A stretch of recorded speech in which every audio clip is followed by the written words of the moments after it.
ಕಾವೇರಿ ನೀರು ಹಂಚಿಕೆ ವಿವಾದದಲ್ಲಿ ಕರ್ನಾಟಕಕ್ಕೆ ಮತ್ತೆ ತೀವ್ರ ಹಿನ್ನಡೆಯಾಗಿದೆ. ಮಳೆ ಇಲ್ಲದೆ ಒಣಗುತ್ತಾ ಇರೋ ಕಾವೇರಿ ಕೊಳ್ಳದ ಜಿಲ್ಲೆಗಳ ಆಕ್ರೋಶದ ನಡುವೆಯೇ ತಮಿಳುನಾಡಿಗೆ ದಿನಕ್ಕೆ 12,000 ಕ್ಯೂಸೆಕ್ ನೀರು ಹರಿಸುವುದಕ್ಕೆ ಕಾವೇರಿ ನೀರು ನಿರ್ವಹಣಾ ಪ್ರಾಧಿಕಾರ ಆದೇಶವನ್ನು ಹೊರಡಿಸಿದೆ. ಸರ್ಕಾರದ ವಾದಕ್ಕೆ ಪ್ರಾಧಿಕಾರ ಬೆಲೆ ನೀಡದಿರುವುದು ಕನ್ನಡಿಗರ ಆಕ್ರೋಶಕ್ಕೆ ಕಾರಣ ಆಗಿದೆ.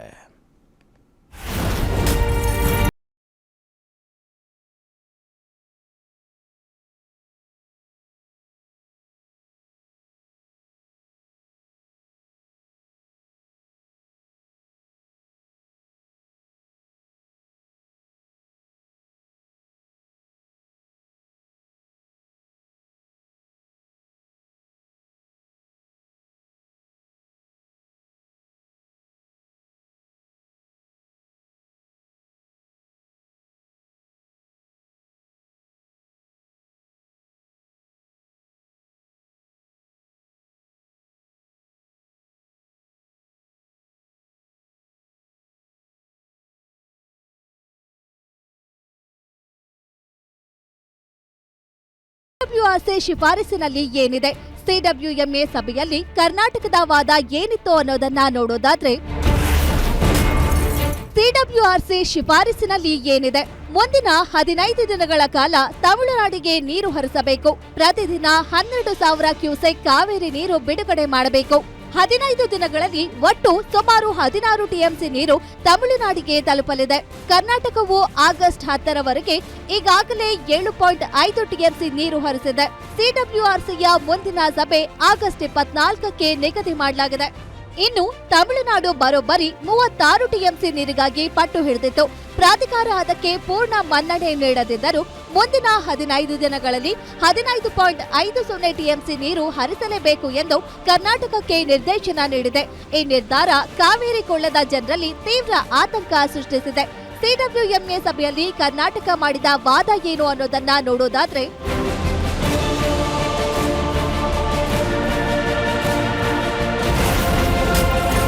ಸಿಡಬ್ಲ್ಯೂಎಂಎ ಸಭೆಯಲ್ಲಿ ಕರ್ನಾಟಕದ ವಾದ, ರಾಜ್ಯದ ಕಾವೇರಿ ಕೊಳ್ಳದ ಜಿಲ್ಲೆಗಳಲ್ಲಿ ಮಳೆಯ ಪ್ರಮಾಣ ತೀವ್ರ ಕುಸಿದಿದೆ. ಈ ಪರಿಸ್ಥಿತಿಯಲ್ಲಿ ನೀರು ಹರಿಸಿದ್ರೆ ಕರ್ನಾಟಕ ಜನರಿಗೆ ಕಷ್ಟ ಆಗಲಿದೆ. ಬೆಂಗಳೂರು ಸೇರಿ ಹಲವು ನಗರಗಳಿಗೆ ಕುಡಿಯುವ ನೀರಿನ ಅಭಾವ ಉಂಟಾಗುತ್ತೆ.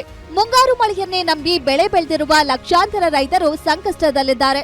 ತಮಿಳುನಾಡಿಗೆ ನೀರು ಬಿಡುಗಡೆ ಮಾಡಿದ್ರೆ ಬೆಳೆಗಳು ಒಣಗುವ ಭೀತಿ ಇದೆ. ತಮಿಳುನಾಡು ಪದೇ ಪದೇ ನೀರು ಕೇಳ್ತಿರುವುದನ್ನ ನಿಯಂತ್ರಿಸಬೇಕು.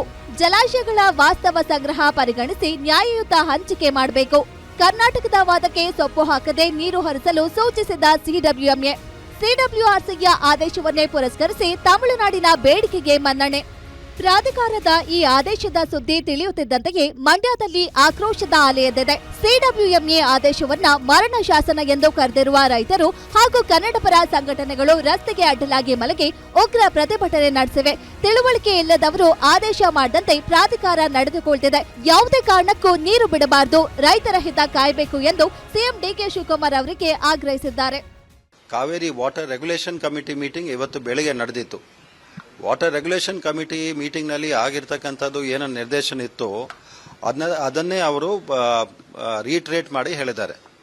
ಸೊ ಅದರ ಪ್ರಕಾರ 12,000 ಕ್ಯೂಸೆಕ್ಸ್ ನೀರನ್ನು ಬರುವ 15 ದಿನಕ್ಕೆ ಬಿಡಬೇಕು ಅಂತ ಹೇಳಿ ಒಂದು ಆದೇಶವನ್ನು ಅವರು ಕೊಟ್ಟಿದ್ದಾರೆ.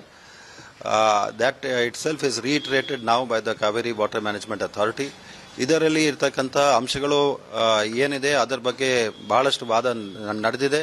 ತಮಿಳುನಾಡಿನವರು ಇದಕ್ಕಿಂತನೂ 2 ಪಟ್ಟು ನೀರು ಬಿಡುಗಡೆ ಮಾಡಬೇಕಂತದ್ದು ಅವರು ವಾದ ಮಾಡಿದರೆ, ನಮ್ಮಲ್ಲಿ ನಾವು ನೀರನ್ನು ಬಿಡುಗಡೆ ಮಾಡುವ ನಮ್ಮಲ್ಲಿ ಕ್ಷಮತೆ ಇಲ್ಲ, ಅದನ್ನು ಮಾಡೋಕ್ಕೆ ಬರೋದಿಲ್ಲ ಅಂತ ಹೇಳಿ ನಾವು ಹೇಳ್ತೀವಿ. ಇನ್ನು ಪ್ರಾಧಿಕಾರದ ತೀರ್ಪಿನ ವಿರುದ್ಧ ಕಾನೂನು ಸಮರಕ್ಕೆ ರಾಜ್ಯ ಸರ್ಕಾರ ಸಜ್ಜಾಗಿದೆ. ಸಿಡಬ್ಲ್ಯೂಎಂಎ ಆದೇಶದ ವಿರುದ್ಧ ಸುಪ್ರೀಂ ಕೋರ್ಟ್ ಮೆಟ್ಟಿಲೇರಲು ಚಿಂತನೆ ನಡೆಸಿದ್ದು, ವಾಡಿಕೆಗಿಂತ ಕಡಿಮೆ ಮಳೆ ಆಗಿರುವುದು ಮತ್ತು ರಾಜ್ಯದ ಬೆಳೆಗಳಿಗೆ ನೀರಿಲ್ಲದಿರುವ ವಾಸ್ತವಾಂಶಗಳನ್ನು ಕೋರ್ಟ್ಗೆ ಮನವರಿಕೆ ಮಾಡಲು ಪ್ಲಾನ್ ಮಾಡಿದೆ. ಈ ಸಂಬಂಧ ನಾಳೆ ಮುಖ್ಯಮಂತ್ರಿ ಡಿಕೆ ಶಿವಕುಮಾರ್ ಮಹತ್ವದ ಸಭೆ ಕರೆದಿದ್ದಾರೆ. ಜನ ನಮ್ಗೆ ಅಧಿಕಾರ ಕೊಟ್ಟಿರೋದು ರೈತರನ್ನ ಬದುಕಿಸ್ಲಿಕ್ಕೋಸ್ಕರ. ನಾವು ಯಾವ ಕಾರಣಕ್ಕೂ ಯಾವ ರೈತರಿಗೂ ತೊಂದರೆ ಮಾಡ್ಲಿಕ್ಕೆ ನಮ್ಗೆ ಇಷ್ಟ ಇಲ್ಲ. ತಾಳ್ಮೆಯಿಂದ ಇರಿ, ಸೌಹಾರ್ದತೆಯಿಂದ ಎಲ್ಲ ಸಮಸ್ಯೆ ಪ್ರಕೃತಿ ನಮ್ಮನ್ನ ಬದುಕಿಸ್ತಾನೆ. ಒಟ್ಟಿನಲ್ಲಿ ಮಳೆಯ ಅಭಾವದಿಂದ ಕಂಗೆಟ್ಟಿರುವ ರಾಜ್ಯದ ರೈತರಿಗೆ ಈಗ ಕಾವೇರಿ ಪ್ರಾಧಿಕಾರದ ಆದೇಶ ನುಂಗಲಾರದ ತುತ್ತಾಗಿದೆ. ಸರ್ಕಾರ ಹೈಕೋರ್ಟ್ ಅಥವಾ ಸುಪ್ರೀಂ ಕೋರ್ಟ್ ಮೂಲಕ ಕನ್ನಡಿಗರ ಹಿತ ಕಾಯುತ್ತದೆಯೇ ಎಂಬುದನ್ನ ಕಾದು ನೋಡಬೇಕಿದೆ. ವೀರೇಶ್ ದಾನಿ, political bureau, guarantee news, Bengaluru.